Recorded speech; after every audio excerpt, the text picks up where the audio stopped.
the chase and the hunt, and I set the pace when I'm running. I always take what I want and I always give it 100. Don't need a bank, no I'm funded. Play the game like it's nothing. I'm always thankful for something. Don't take for granted, stay humble. Now wake up, it's time to look at the enemy. Look in the mirror if he is no friend to me. It's not working out, maybe it's the chemistry. It's time to... कहानी शुरू होती है और हम देखते हैं भोसड़ा विनाशक को, जिसे हाथ गाड़ी चलाना बहुत पसंद है। वो बताता है कि मैं उन चूतियों जैसा नहीं हूँ जो फटाफट हिलाकर ठंडे पड़ जाते हैं। मैं हमेशा फोटोज से शुरू करता हूँ और मैं जितना ज्यादा इन फोटोज को देखता हूँ मेरी वीडियोस देखने की उतनी ही इच्छा करती है, और मैं तब तक अपने हथियार को हाथ तक नहीं लगाता जब तक मुझे सही वीडियो ना मिल जाए। और जब वो मुझे मिल जाती है तो मैं अपने हथियार को इतना हिलाता हूँ कि मेरे हाथों की लकीरें घिस जाती है। वो बताता है कि मैं अपनी जिंदगी में बहुत ही कम चीजों की परवाह करता हूँ, जैसे मेरी जिम, साफ सफाई, मेरी कार, मेरी फैमिली, चूतिए दोस्त, छिनाल लड़कियां और गुलाबी फिल्में। दरअसल भोसड़ा विनाशक एक ऐसा इंसान है जिसे असली घचाघच से ज्यादा गुलाबी फिल्में देखने में मजा आता है। फिर रात को ये बार में जाता है जहाँ पर ये और इसके नल्ले दोस्त लड़कियों को देखकर रेटिंग दे रहे होते हैं। तभी वहाँ पर उसके दोस्तों को एक चाइनीज लड़की पसंद आ जाती है। भोसड़ा विनाशक कहता है कि अबे चूतियों, पहले तुम इसका आगे पीछे का सामान तो देख लो, फिर इसे रेटिंग देना। इसी दौरान भोसड़ा विनाशक की नजर एक लाल परी पर पड़ती है जो कि एकदम पटाखा होती है और इसका नाम होता है बकलंडी भड़वी। तभी कालिया कहता है कि मुझे तो वो चाइनीज माल ज्यादा पसंद आया। भोसड़ा विनाशक कहता है कि हाँ, तुझ जैसे चूते को तो ऐसी ही लड़की पसंद आएगी जिसके शरीर के साथ साथ उसका सामान भी पतला हो, और जब तू उसके बब्बे दबाने जाएगा तो तेरे हाथ में सिर्फ 2 नींबू ही आएंगे। और अगर तुम्हें इस लड़की का सामान पसंद नहीं आया तो भोसड़ी वालों तुम लोग छक्के हो। इसके बाद भोसड़ा विनाशक उस लड़की से बात करने उसके पास जाता है, जिस दौरान उन दोनों की नजरें मिलती हैं और फिर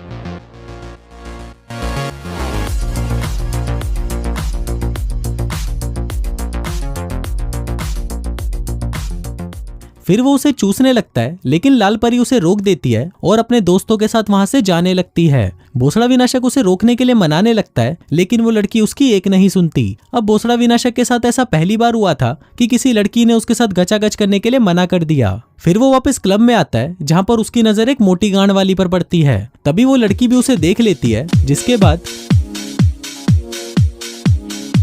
फिर भोसड़ा विनाशक उसे अपने साथ घर ले जाता है, जहाँ पर वो उसकी छोटी सी तितली को ठोक ठोक कर उसे एक चमगादड़ बना देता है। लेकिन इसे लड़कियों से ज्यादा गुलाबी फिल्में देखना पसंद था, तो ये वहां से उठकर बाहर आ जाता है और अपने लैपटॉप में घचाघच वाली वीडियो चलाकर देखने लगता है। कहता है कि मुझे असली घचाघच से ज्यादा हाथ गाड़ी चलाना पसंद है, क्योंकि ज्यादा घचाघच करके मेरे टट्टे सिकुड़ जाते हैं। जिसके बाद वो 1-2 बार हाथ गाड़ी चलाता है और फिर सोने चला जाता है। फिर अगली सुबह वो चर्च जाता है, जहाँ पर वो फादर से अपने पापों को कन्फेस करता है। वो कहता है कि फादर, मैंने पिछले हफ्ते बहुत सारे पाप किए। कुछ दिनों पहले मैंने 2 लड़कियों को दबाकर रगड़ा, फिर पूरे दिन मैंने गुलाबी फिल्में देखी और 17 बार हाथ गाड़ी चलाई। प्लीज मुझे मेरे गुनाहों के लिए माफ कर दो। इसके बाद ये जिम जाकर वर्कआउट करता है और फिर वापस घर आकर गुलाबी फिल्में देखने लगता है। वो बताता है कि इन फिल्मों में मुझे एक चीज बहुत बुरी लगती है कि आपने जब एक अच्छी सी वीडियो को चूज कर लिया, लेकिन जैसे ही आपका निकलने वाला होता है तभी ये भोसड़ी वाले लड़के की शक्ल दिखा देते हैं, जिससे साला पूरे मूड की माँ बहन हो जाती है। इसके बाद ये फिर से क्लब जाता है और वहां पर वो उस लाल परी के बारे में पूछने लगता है, जहाँ पर उसे पता चलता है कि उस लाल परी का नाम बकलंडी भड़वी है। फिर भोसड़ा विनाशक घर आकर अपने दोस्त के साथ बकलंडी भड़वी को फेसबुक पर ढूंढता है, जहाँ पर उसे उसकी प्रोफाइल मिल जाती है। फिर ये भड़वी को मिलने के लिए बुलाता है, जहाँ पर वो भोसड़ा विनाशक से पूछती है कि तुम्हें मेरी प्रोफाइल कहाँ से मिली। भोसड़ा विनाशक कहता है कि उस रात तुम्ही ने तो मुझे अपना नाम बताया था। भड़वी कहती है कि नहीं, मुझे अच्छे से याद है, मैंने तुम्हें अपना नाम नहीं बताया, और देखो तुम मुझसे जितना सच बोलोगे उतना ही खुश रहोगे। वो पूछता है कि तुम मुझे खुश कैसे करोगी। भड़वी कहती है कि इतनी भी जल्दी क्या है, अभी तो बहुत वक्त है। तभी भोसड़ा विनाशक उसे बता देता है कि मैंने तुम्हारे बारे में पता लगाया था। अभी सुनकर बकलंडी भड़वी खुश हो जाती है और उससे पूछती है कि क्या तुम्हें मूवीज देखना पसंद है। अब ये दोनों मूवी देखने जाते हैं, जहाँ भोसड़ा विनाशक हमें बताता है कि मुझे मूवीज देखना पसंद नहीं। मैं मूवीज तब देखता था जब मैं छोटा था, लेकिन जब से मैंने गुलाबी फिल्में देखी मैंने मूवीज देखना बंद कर दिया। अब ना चाहते हुए भी भोसड़ा विनाशक को ये फिल्म देखनी पड़ती है। लेकिन वहीं बकलंडी भड़वी ये फिल्में देखकर बहुत खुश होती थी, क्योंकि उसे भी एक ऐसी लाइफ चाहिए थी जिसमें एक लड़का उससे सच्चा प्यार करे और फिर उन दोनों के बीच में एक लंबी चुदाई मतलब जुदाई, और फिर लास्ट में वो दोनों शादी कर लें। इसके बाद हम भोसड़ा विनाशक को देखते हैं जो चर्च जाता है। फिर वो फादर को बताता है कि मैंने पूरे हफ्ते किसी के साथ भी गचागच नहीं किया, सिर्फ मैंने एक ही लड़की को किस किया, जिसके बाद मैंने गुलाबी फिल्में देखी और 22 बार हाथ गाड़ी चलाई। प्लीज मुझे इन गुनाहों के लिए माफ कर दें। इसके बाद वो भकलंडी भड़वी से मिलने उसके घर जाता है, जहाँ पर वो उसकी छोटी सी दुकान का गोदाम बनाने की कोशिश करता है, लेकिन वो उसे अपनी दुकान में एंट्री देने से मना कर देती है और कहती है कि अभी हम दोनों एक दूसरे को अच्छे से नहीं जानते। मैं न तो तुम्हारे दोस्तों और न ही फैमिली को जानती हूँ और न ही तुम मेरी फैमिली को जानते हो, इसलिए पहले हम एक दूसरे को जान ले और उसके बाद ही मैं तुमसे अपनी पिंकी पिटवाऊंगी। फिर भोसड़ा विनाशक वापस घर आ जाता है और भकलंडी भड़वी की फोटोज देखने लगता है। अब उसके मोटे मोटे संतरे देखकर भोसड़ा विनाशक का घोड़ा भी जोर मारने लगता है, जिसके बाद वो फुल स्पीड से अपने घोड़े को दौड़ाता है और उसका सारा पसीना निकाल देता है। फिर उसी रात भोसड़ा विनाशक अपनी 1 मंथ एनिवर्सरी मनाता है, जहाँ पर वो भड़वी को अपने दोस्तों से मिलवाता है। फिर ये क्लब में होते हैं, जहाँ पर भड़वी की सहेलियां उससे पूछने लगती हैं कि क्या तुमने इसके औजार को अंदर लिया, जिस पर भकलंडी भड़वी कहती है कि अभी नहीं, अभी तो हम एक दूसरे को जान रहे हैं। फिर अगली सुबह भोसड़ा विनाशक भी अपनी फैमिली को बता देता है कि ये किसी लड़की से प्यार करता है। इसके बाद वो भड़वी की फैमिली से मिलने जाता है और भड़वी को अपनी फैमिली से मिलवाने लाता है, जिस दौरान दोनों फैमिली को ही भोसड़ा विनाशक और भड़वी पसंद आ गए थे। इसके बाद भकलंडी भड़वी के कहने पर भोसड़ा विनाशक नाइट क्लासेस शुरू कर देता है, क्योंकि ये सिर्फ एक बारटेंडर था और भड़वी चाहती थी कि अपनी पढ़ाई पूरी करके एक अच्छी सी जगह जॉब करे। फिर एक रात जब ये क्लास के लिए जा रहा होता है तो इसे क्लास के बाहर एक रोती हुई लड़की दिखाई देती है, लेकिन भोसड़ा विनाशक उसे इग्नोर कर देता है और अंदर चला जाता है। अब आज की रात वही हसीन रात थी जिसके लिए भोसड़ा विनाशक कई हफ्तों से तड़प रहा था। उस रात भकलंडी भड़वी उसके पास उसके घर आती है, जिसके बाद भोसड़ा विनाशक उसकी छोटी सी गुफा को खोद खोद कर उसे एक गहरी सुरंग बना देता है, लेकिन भोसड़ा विनाशक की वही आदत उसे चैन नहीं लेने देती। वो बाहर आता है और अपने लैपटॉप में गुलाबी फिल्में देखकर मुट्ठ मारने लगता है, लेकिन तभी भड़वी भी वहां पर आ जाती है और कहती है कि बहनचोद ये क्या बकचोदी है। अब भोसड़ा विनाशक की भी फटकर 464 हो जाती है और वो कहता है कि बेबी मैं तो सिर्फ ईमेल्स देख रहा था। भड़वी कहती है कि नहीं, तुम गुलाबी फिल्में देख रहे थे।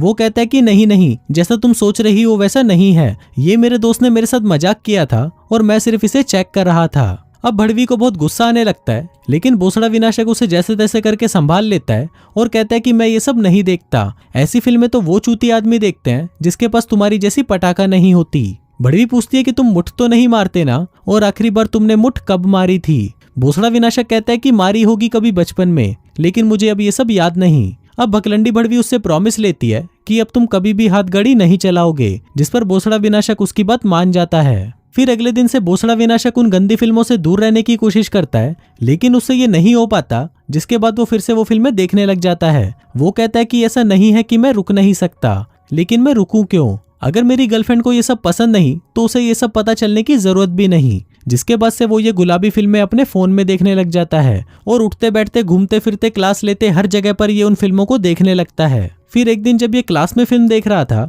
तो वहां पर वही लड़की आती है जो उस दिन क्लास के बाहर रो रही थी। वो पूछती है कि क्या तुम गंदी फिल्में देख रहे हो, जिस पर भोसड़ा विनाशक कहता है कि नहीं नहीं, ये तो मैं क्राइम पेट्रोल का नया एपिसोड देख रहा था। जिसके बाद वो लड़की उसके पास ही बैठ जाती है और उसका दिमाग चाटने लगती है। फिर अगले दिन भोसड़ा विनाशक फिर से चर्च जाता है, जहाँ पर वो बताता है कि इस हफ्ते मैंने 7 दिन भड़वी की दबा कर ली, पर अब मैंने गुलाबी फिल्में देखनी छोड़ दी है, जो कि ये एकदम झूठ बोल रहा था। इसके बाद वो भकलंडी भड़वी के साथ एक स्टोर में कुछ सामान लेने जाता है, जहाँ पर वो उससे कहता है कि तुम मुझे बिलिंग काउंटर पर मिलो, तब तक मैं कुछ साफ सफाई का सामान ले लेता हूँ। लेकिन तभी भकलंडी भड़वी कहती है कि नहीं नहीं, तुम ये सब काम नहीं कर सकते, ये बहुत एम्बैरेसिंग है। वो कहती है कि तुम्हें साफ सफाई अब खुद नहीं करनी चाहिए, क्योंकि अब तुम बड़े हो चुके हो, इसलिए अब से मैं रोज तुम्हारे घर पर अपनी मेड को भेज दूंगी, वो तुम्हारे घर को अच्छे से साफ कर देगी। भोसड़ा विनाशक उसे मना करने लगता है, लेकिन भकलंडी भड़वी उसे कहती है कि बस बहुत हुआ, अब तुम इसके बारे में कोई बात नहीं करोगे। अब ये सब देखकर हम समझ जाते हैं कि भकलंडी भड़वी इसे अपने इशारों पर नचाना चाहती है और चाहती है कि वो जो बोले भोसड़ा विनाशक वही करे। फिर रात को क्लास खत्म होने के बाद वही लड़की जिसका नाम चिकनी झाट है, वो भोसड़ा विनाशक के पास आती है और उससे नोट्स मांगती है, क्योंकि वो क्लास के दौरान सो गई थी। फिर नोट्स लिखते वक्त वो भोसड़ा विनाशक से पूछती है कि तुमने ये क्लास क्यों ज्वाइन करी। भोसड़ा विनाशक कहता है कि मुझे बड़ी जॉब चाहिए थी, इसीलिए। इस पर चिकनी झाट कहती है कि शायद तुमने ये क्लास अपनी इच्छा से ज्वाइन नहीं की, क्या तुम्हारी गर्लफ्रेंड ने तुम्हें ये ज्वाइन करने के लिए फोर्स किया था। अब ये सुनकर भोसड़ा विनाशक को गुस्सा आ जाता है और वो अपने नोट्स लेकर वहां से चला जाता है। फिर ये घर आता है और देखता है कि वहां पर भड़वी पहले से ही बैठी होती है। भोसड़ा विनाशक पूछता है कि क्या हुआ जाने मन। भड़वी कहती है कि भोसड़ी के, तुझे याद है कि जब हम पहली बार मिले थे तो मैंने तुझसे क्या कहा था कि मुझसे कभी भी झूठ मत बोलना। और बहन के लवड़े, जब मैंने आज तेरा लैपटॉप चेक करा तो उसमें मैंने देखा कि तूने आज 46 गंदी फिल्मों की साइट देखी है। भोसड़ा विनाशक कहता है कि मुझे नहीं पता कि तुम क्या बोल रही हो, तुमसे जरूर किसी ने झूठ बोला है। भड़वी कहती है कि मुझसे किसी ने भी झूठ नहीं बोला, ये सब तुम्हारे लैपटॉप की हिस्ट्री में थी। तुम भेड़चोद पूरे दिन गुलाबी फिल्में देखते हो और मुट्ठ मारते हो। अब भोसड़ा विनाशक घबरा जाता है और उसे सॉरी बोलने लगता है, लेकिन बकलंडी भड़वी उस पर चिल्लाने लगती है और कहती है कि तुम भोसड़ी के कितने बड़े चूतिए हो, साथ ही तुम एक नंबर के घटिया आदमी हो जो ये घटिया फिल्में देखता है और पूरे दिन हाथ गाड़ी चलाता है। अब भोसड़ा विनाशक भी गुस्से में आ जाता है और कहता है कि तुम भी तो वो घटिया फिल्में देखती हो, जैसे तुम वो रोमांटिक फिल्में देखती हो वैसे मैं ये गुलाबी फिल्में देखता हूँ। बकलंडी भड़वी कहती है कि चुप करो, तुम्हारा दिमाग तुम्हारे लोड़े में आ चुका है और तुम पूरी तरह बावली गांड हो चुके हो। और ये बोलकर वो वहां से चली जाती है। अब जैसे ही वो चली जाती है, भोसड़ा विनाशक फिर से वो फिल्में लगा लेता है और अपनी हाथ गाड़ी चलाने का रिकॉर्ड तोड़ने लगता है। अब ये कई दिनों तक अपने रूम में ही रहता है और दिन रात सिर्फ मुट्ठ मारता रहता है। सुबह से रात हो जाती है और रात से फिर सुबह हो जाती है, लेकिन भोसड़ा विनाशक का घोड़ा दौड़ता ही रहता है और बस दौड़ता ही रहता है। फिर कुछ दिनों बाद ये अपने दोस्तों के साथ एक क्लब में जाता है, जहाँ पर इसकी नजर एक लड़की से टकराती है और फिर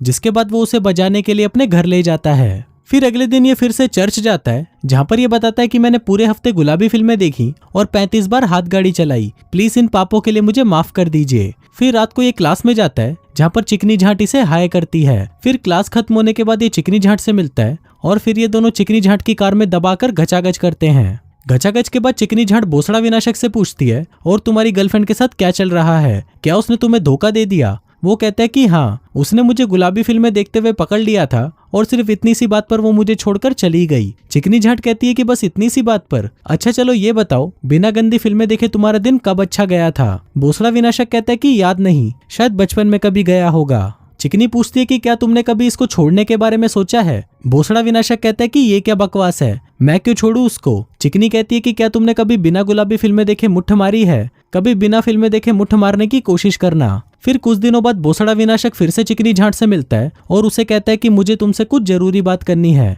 अब उन दोनों से ही रहा नहीं जा रहा था, तो चिकनी झांट उसे अपने घर ले जाती है। फिर वहाँ भोसड़ा विनाशक उसे बताता है कि मैंने गुलाबी फिल्में देखना छोड़ दिया है। वो कहता है कि मैं ऐसा करने तो नहीं वाला था, लेकिन तभी मुझे तुम्हारी वो बात याद आई कि क्या कभी मैंने बिना गुलाबी फिल्में देखे हाथ गाड़ी चलाई है। अब मैंने ऐसा करने की बहुत कोशिश की, लेकिन मेरा घोड़ा दौड़ने के लिए खड़ा ही नहीं हुआ। फिर चिकनी झांट उसे नहाने के लिए कहती है और जब वो टॉवल लेने के लिए बाहर आती है तो फिर से रोने लग जाती है। फिर जब भोसड़ा विनाशक नहाकर बाहर आता है तो उससे पूछने लगता है कि क्या हुआ, तुम हर वक्त रोती क्यों रहती हो? इस पर चिकनी झांट बताती है कि मेरे हस्बैंड और मेरे बेटे की कुछ ही दिनों पहले एक एक्सीडेंट में मौत हो गई, जिसको याद करने पर मुझे रोना आ जाता है। अब ये सुनकर भोसड़ा विनाशक को भी बहुत बुरा लगता है।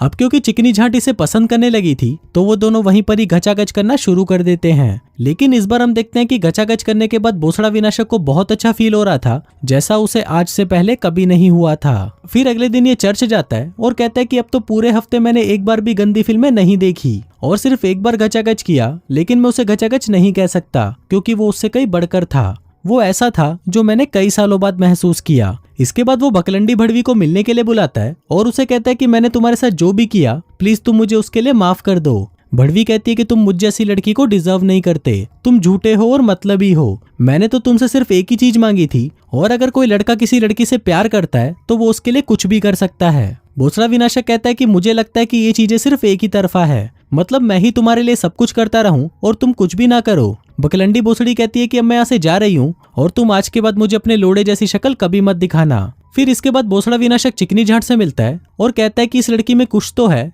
जो मैं अपने आप को इसमें खो देता हूँ। इसमें कोई तो जादू है जिससे मैं इसके पास आने से खुद को रोक नहीं पाता और ये भी खुद को रोक नहीं पाती। साथ ही वो हमें ये भी बताता है कि मैंने गंदी फिल्में देखना बिल्कुल बंद कर दिया है और अब मैं इसी के साथ एक सीरियस रिलेशनशिप में हूँ। और इसी के साथ ही ये फिल्म यहीं खत्म हो जाती है।